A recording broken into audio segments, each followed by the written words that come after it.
just taken on their first job, they're adults. Average age is 35 years old. A majority of lower wage jobs are held by women. Many of them have children that they're supporting. These are Americans who work full-time, often to support a family. And if the minimum wage had kept pace with our economic productivity, they'd already be getting paid well over $10 an hour. Instead, the minimum wage is still just $7.25. The minimum wage debate has always been a hot topic, as both sides of the political spectrum have their opinions on it and won't listen to the other side to compromise, which is what we call gridlock. Liberals want to increase the minimum wage to $15 an hour from $7.25 because they think that's the solution to few people in poverty. Conservatives think that the minimum wage job is not meant for a living wage. It should stay how it is, and it should be for a stepping stone towards a brighter future. The Fortune 500 CEOs were paid themselves between 12 and 14 times the entry-level wage. It's now between 300 to 450 times. Translated practically, the head of Walmart, Mike Duke, makes $11,000 an hour on an 8-hour day, and he has 1 million Walmart workers who are making less than they were making in 1968, adjusted for inflation. Ralph Nader has a really good point. Like, for example, look at the inflation calculator.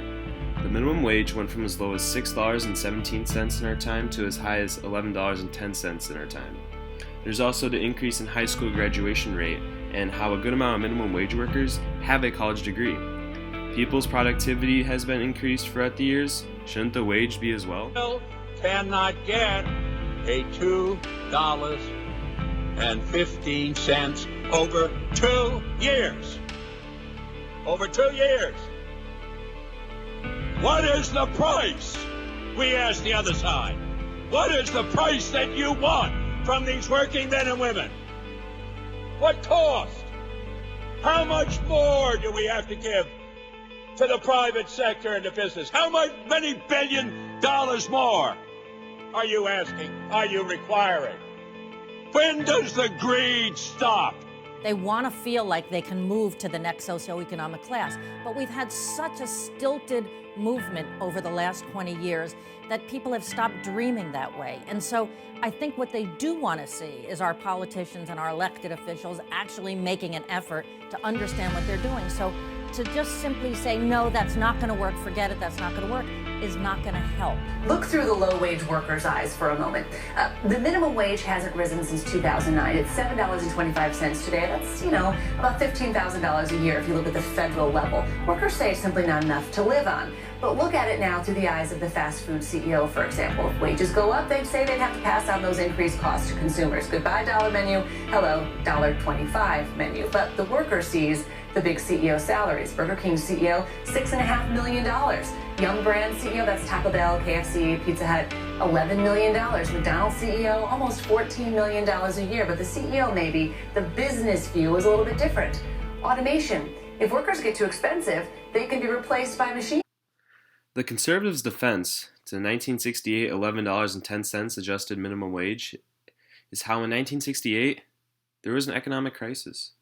Now, I'm not sure how much of a role the increase in minimum wage played into the collapse, but it definitely had some part to deal with it. Okay, there's several reasons why raising the minimum wage is not a good idea. The first one is just common liberty, which is a foundation to our nation, and that is if somebody wants to work for somebody else for $2 an hour, who are we to stop them?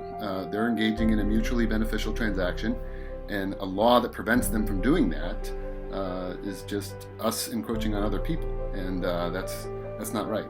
Another reason is just the practicalities of it. Only a small portion of people who make minimum wage live in poor families. Most people are just young people who live with their parents, and this is the first job for them, and it's them getting into the labor force. And so you're not really helping the poor people, you're just stopping all these people from getting their first jobs. Well, you just basically, when you're raising minimum wage, I think anybody that understands the basics understands that you're basically raising the ceiling for low income or low skilled, rather, workers. Research by economists Jeffrey Clemens and Michael Wither finds that 1.4 million jobs were destroyed in the late 2000s when the minimum wage rose across all 50 states by an average of nearly 30%. And worse, those job losses were probably suffered by the people who need jobs the most. The dramatic increase in living standards up to when we started the minimum wage in the 30s was just because of increases in productivity and within a competitive economy. And so if that happened without the minimum wage, why do we think a minimum wage is necessary? It's not true that you need a minimum wage. The $15 an hour minimum wage is already failing in the cities that already have it.